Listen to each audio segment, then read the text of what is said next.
चलो जनाब, हमने बेसिक कॉन्सेप्ट्स तो ईओक्यू में देख लिए हैं। अब एक एक करके जो है वो हम टेक्निकल कॉन्सेप्ट्स की तरफ चलते हैं। सर हम ये वैसे पहले देख चुके हैं सेविंग्स इन ईओक्यू, इसको हम ज़रा डिटेल में देखते हैं, कुछ पास पेपर्स के सवालात भी करते हैं कि सर सेविंग्स इन ईओक्यू या सेविंग्स बाय एडॉप्टिंग ईओक्यू का क्या मतलब है। ठीक है जी, देखिए सबसे पहले तो एक काम ये करते हैं जनाब, मेरे पास एक छोटा सा एग्जांपल लेते हैं। मिसाल के तौर पर मेरे पास डिमांड है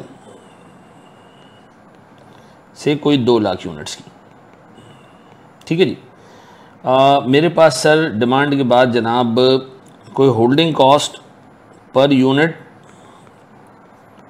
पर ईयर है से 25। ठीक है जी, सर मेरे पास ऑर्डरिंग कॉस्ट पर ऑर्डर है से 2400। ठीक है जी, आपसे एग्जामिनर कह रहे हैं जी कि कंपनी का करंट ऑर्डर साइज, जो पैटर्न है ऑर्डर करने का, company order size currently 1 lakh unit है।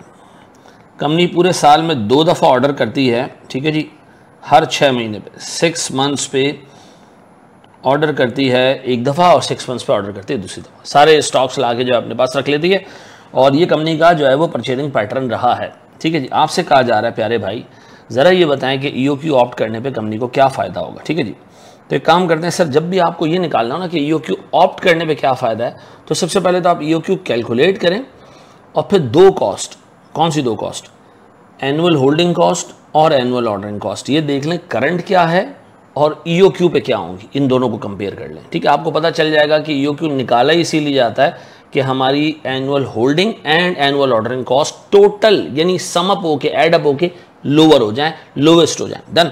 तो हम एक काम कर रहे हैं, हम सबसे पहले सॉल्यूशन में मालूम करते हैं जी हमारा ईओक्यू क्या है। ठीक है जी, ईओक्यू मालूम कर लेते हैं सर हम। सर मेरे पास 2 into demand into ordering cost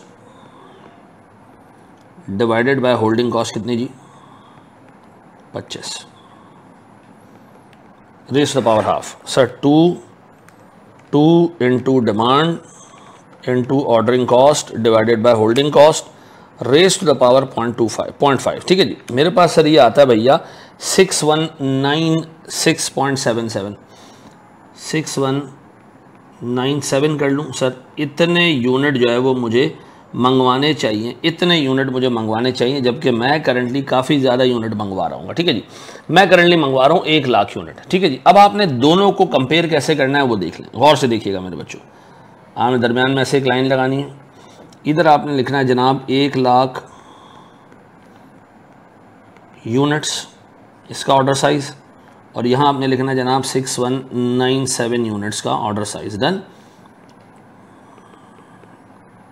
फिर आपने अपने आप से पूछना है जी परचेज प्राइस में तो डिफरेंस नहीं होगा ना दोनों का, परचेज कॉस्ट में, परचेज कॉस्ट एक तो दी भी नहीं है सवाल में, और ईओक्यू कभी भी परचेज कॉस्ट को कम नहीं करता, एनुअल होल्डिंग और एनुअल ऑर्डरिंग कॉस्ट को कम करता है। तो हम सबसे पहले कैलकुलेट करें जनाब एनुअल होल्डिंग कॉस्ट। हाँ भाई, 1 लाख यूनिट मंगवाओगे, गोडाउन में रखोगे, यूज़ करते करते 0 कर दोगे तो हमारा एवरेज स्टॉक होगा जनाब 1 लाख डिवाइडेड बाय 2। ठीक है जी, यानी 50,000 यूनिट हमारा एवरेज स्टॉक होगा जी। मल्टीप्लाई बाय जी 1 यूनिट की होल्डिंग कॉस्ट कितनी है भैया 25 रुपये, 25 रुपये पर यूनिट पर ईयर। तो 50,000 divided by 1 lakh divided by 2 multiply by 25, ये आता है मेरे प्यारे बच्चों 1.25 मिलियन। ठीक है जी, इधर इधर इधर सर मेरे पास एनुअल होल्डिंग कॉस्ट किस तरह कैलकुलेट होगी सर, मेरे पास है 6197 sir divided by 2 multiply by sir मेरे पास 25, मेरे पास है 6197 डिवाइडेड बाय 2 मल्टीप्लाई बाय 25, यह आता है मेरे प्यारे बच्चों 77,463 77,463। ठीक है जी, अब देखिए काफ़ी बड़ा फ़र्क है दोनों में, काफ़ी बड़ा फ़र्क है, काफ़ी बड़ा फ़र्क है। ठीक है जी, फिर एनुअल ऑर्डरिंग कॉस्ट। ठीक है जी, बताया मैं साल में ऑर्डर कितने दे रहा हूँ सर, सीधी सी बात है 2 लाख यूनिट हैं, 1 लाख करके मंगवा रहे हो तो साल में 2 ही दफ़ा ऑर्डर दे रहे हो। ठीक है जी, और एक ऑर्डर पे आप पे कर रहे हो सर 2400 रुपये की कॉस्ट, और 2 ऑर्डर्स पे हो जाएगा कोई 4800 रुपये की कॉस्ट, बस छोटी सी कॉस्ट, क्योंकि हमने इतना सारा एक साथ मंगवाया तो हमारी एटलीस्ट ऑर्डरिंग कॉस्ट तो कम हो गई है। फिर सर इधर एनुअल ऑर्डरिंग कॉस्ट, ये कैसे निकलेगा जनाब, बड़ा आसान है सर।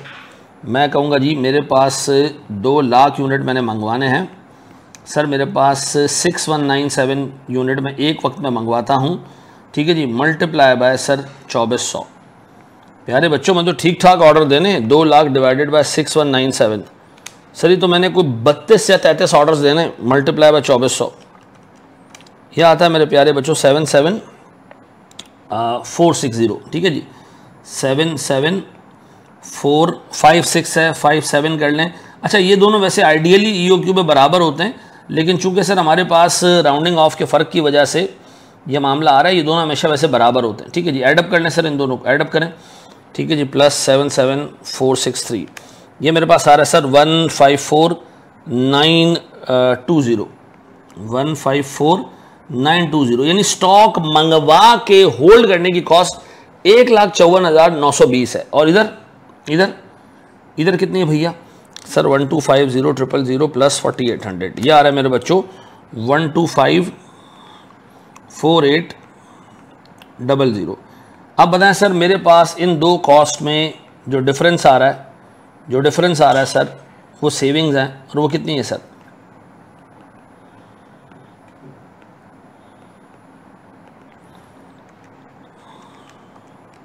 दोनों का मैंने डिफरेंस निकाला तो ये बनता है लगभग 1,10,1,099,880। तो क्या ईओक्यू पे आने में फ़ायदा है? सर बिल्कुल फ़ायदा है। ईओक्यू में आने पे कंपनी को ठीक ठाक फ़ायदा है, कोई 1 मिलियन रुपए का फ़ायदा है अगर हम ईओक्यू पे आते हैं, ठीक है जी। तो सर ये पैटर्न याद रहेगा भैया, जब भी सवाल है आप सबसे पहले ईओक्यू निकालें, फिर दोनों को कंपेयर करें दो कॉस्ट पे। देखिए मैं फिर रिपीट कर दूँ, टोटल कॉस्ट ही 3 है, annual purchase cost, annual holding cost, annual ordering cost. हम चूंकि परचेज कॉस्ट को कंसिडर ही नहीं कर रहे हैं, वो ऑर्डर साइज चेंज करने से चेंज ही नहीं होगी, ठीक है जी। अगर कोई क्वांटिटी डिस्काउंट होता तो हम उसको कंसिडर करते हैं, यहाँ हमने बिल्कुल भी कंसिडर नहीं करना। पक्का जी, बड़े स्टेप आगे जनाब।